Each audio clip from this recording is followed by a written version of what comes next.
Bueno, mis tres ideas principales de las lecturas para hoy es que Dios es uno, pero no es soledad, es comunión de tres personas, Padre, Hijo y Espíritu Santo.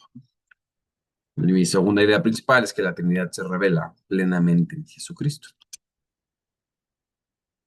Como número tres, tengo que la Trinidad es modelo perfecto de comunión y amor. Algo que me llamó la atención, ¿no? De estas lecturas es que me impacta mucho la idea de que Dios no es un ser solitario, sino en una comunión eterna de amor. También me impresiona el concepto de peri, perichoresis o compenetración. Compenetración, que eso es que decir que el Padre es totalmente Hijo, el Hijo es totalmente Padre y el Espíritu es ambos, ¿no? Esto se me hace que es un misterio tan profundo que la Iglesia misma reconoce, que supera completamente toda nuestra razón, ¿no? Hola, mi nombre es Julián Retorre y esta es la semana 4 del curso. La lectura uno: el Dios único es la inefable y santísima Trinidad, Padre, Hijo y Espíritu Santo. En esta lectura se nos presenta el núcleo central de la fe cristiana, que Dios es uno, pero al mismo tiempo es Trinidad. Dios es uno, pero al mismo tiempo es tres, ¿no? La Iglesia, desde sus primeros siglos, ha profesado esta verdad en los credos, especialmente en el credo niqueno-constantinopolitano. No se trata de una idea inventada, no se trata de una idea inventada después, sino de una verdad revelada por Jesucristo mismo. El texto explica que Dios, aunque es incomprensible y habita en una luz inaccesible, ha querido darse a conocer y lo ha hecho revelándose como Padre, Hijo y Espíritu Santo. Esto significa que en la vida íntima de Dios existe una comunión eterna de amor. No es simplemente un Dios creador lejano, sino un Dios que es amor en su propia esencia. Jesús es quien se revela este misterio, es quien nos revela este misterio. Él habla constantemente del Padre, afirma que yo y el Padre somos uno, y promete enviar al Espíritu Santo, que son ellos tres. Además, al final de su misión, manda a los apóstoles a bautizar en él, el nombre del Padre, el Hijo y el Espíritu Santo.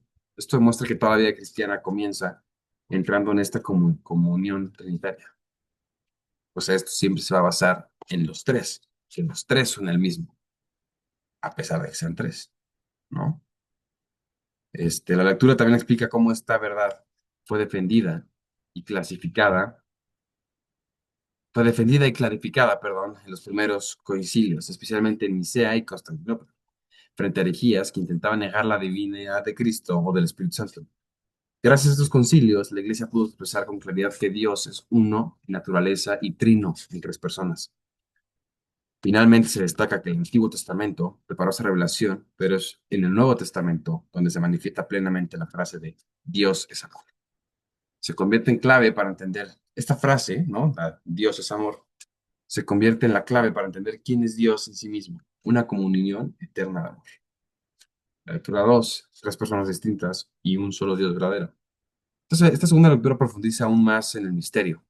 Aquí se explica cómo es posible que existan tres personas y un solo Dios.